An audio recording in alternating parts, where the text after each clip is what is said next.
वर उवाच मातः परात् परे देवी सर्वज्ञानमयीश्वरी कथ्यतां मे सर्वपीठ शक्ति भैरव देवता।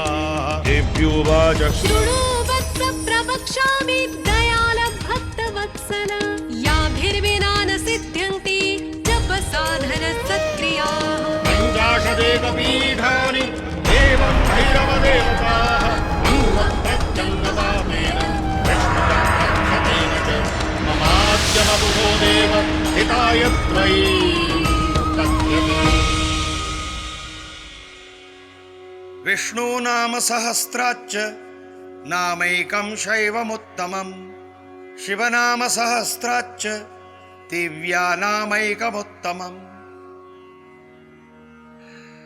ललित सहस्त्र नाम की उत्तर पीठिका में देवी के सहस्त्र नाम की चर्चा करते समय कहा गया है कि विष्णु सहस्त्र नाम से भगवान शिव का एक नाम उत्तम है और शिव सहस्त्र नाम से भी बढ़कर देवी ललिता के एक नाम का उच्चारण अति श्रेष्ठ है।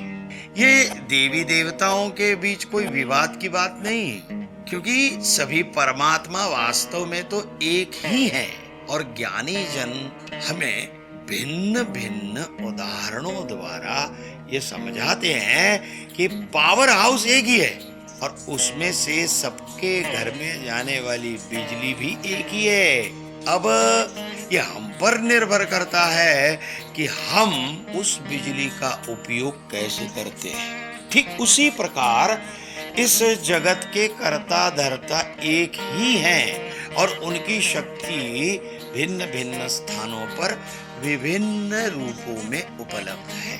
जिसकी जिस रूप में श्रद्धा हो वो उसी रूप में परमात्मा की उपासना कर सकता है।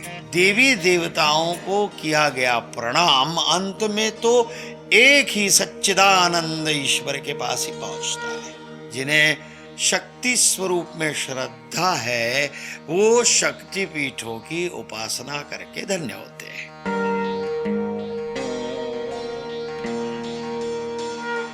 आंध्र प्रदेश में गोदावरी नदी के किनारे कुंबुर के कोटिलिंगेश्वर मंदिर में विश्वेश्वरी शक्तिपीठ स्थित है। पौराणिक कथाओं के अनुसार यहाँ पर सती माता का बायां गाल गिरा था। इसका विवरण देव पुराण में भी अंकित है। यहाँ शक्ति की माँ विश्वेश्वरी विश्वमातृका अथवा रुकमती नाम से पूजा की जाती है। भैरव यहाँ दंड पाने अथवा विश्वनाभ रूप में उपस्थित है। गोदावरी के तट पर स्थित ये मंदिर प्राचीन होने के साथ साथ भव्य एवं अद्भुत है।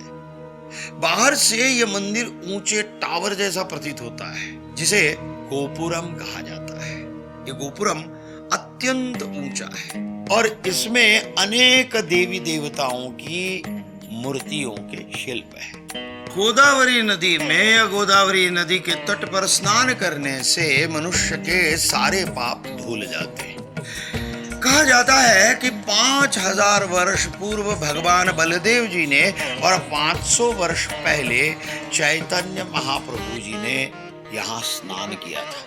पौराणिक कथाओं के अनुसार ऋषि गौतम और उनकी पत्नी देवी अहिल्या त्र्यंबकेश्वर में ही रहते थे और वो उसी विस्तार में उगते चावल का उपयोग कर्मकांड और शिशुओं के भोजन के लिए करते थे। एक बार ऐसा हुआ कि गणेश जी ने उनकी कामधेनु गाय इस प्रदेश में चरने भेजी। ऋषि ने जिस बोरी में चावल रखे थे कामधेनु उसी बोरी से चावल खाने लगी। ऋषि ने गाय को दुर्वा यानी घास डालकर अपने पास बुलाया और घास के सेवन से कामधेनु गाय मृत हो गई। इसके बाद उनकी पत्नी देवी अहिल्या ने उनसे कहा कि उन पर गौ हत्या का पातक लगा है। तत्पश्चात ऋषि गौतम ने भगवान शिव जी की आराधना कर तपश्चर्या की, उनसे गौ हत्या के पाप से मुक्ति का वरदान मांगा। ऋषि की तपश्चर्या से प्रसन्न होकर शिव जी गंगा नदी को त्र्यंबकेश्वर लेकर आए और उसे गोदावरी नाम दिया। यहाँ देवी के दर्शन करने पर जन्म जन्म के पापों से मुक्ति मिलती है। ऐसी देवी भक्तों की दृढ़ श्रद्धा है, विश्वास है। इस शक्तिपीठ के भव्य मंदिर और उसके दिव्य वातावरण का अनुभव करने की कामना तो सभी श्रद्धालुओं की होती है और प्रत्येक देवी भक्त के मन में यह तीव्र उत्कंठा और तीव्र इच्छा होती है कि वो भी विश्व मात्र का शक्तिपीठ सहित सभी के सभी 51 शक्तिपीठों के दर्शन करे और वहां की दिव्य ऊर्जा प्राप्त करे।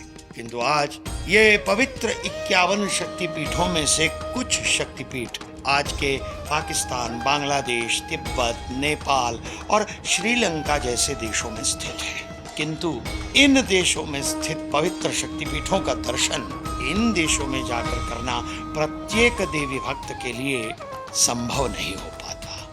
और इसीलिए हमारे भारत के आदरणीय प्रधानमंत्री श्री नरेंद्र मोदी जी, जो देवी मां जगदम्बा के अनन्य साधारण भक्त हैं, उनके मन में यह दिव्य विचार आया कि क्यों न सारे देवी भक्त एक ही स्थान पर जाकर सभी के सभी 51 शक्तिपीठों का दर्शन करें और एक साथ 51 शक्तिपीठों की परिक्रमा कर मां जगदम्बा का आशीर्वाद प्राप्त कर सके।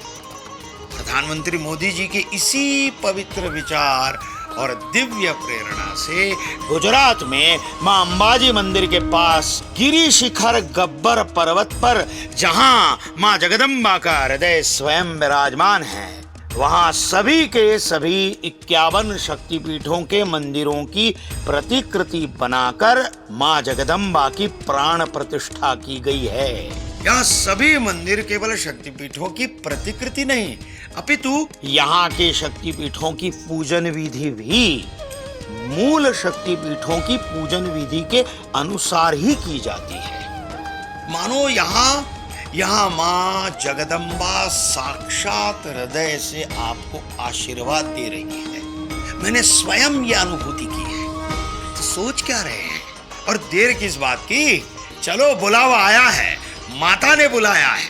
चलो अंबाजी, मां के हृदय के पास चलो। गुजरात पवित्र यात्रा धाम विकास बोर्ड और गुजरात टूरिज्म आपकी प्रतीक्षा कर रहा है। चलो अंबाजी, जय अंबा।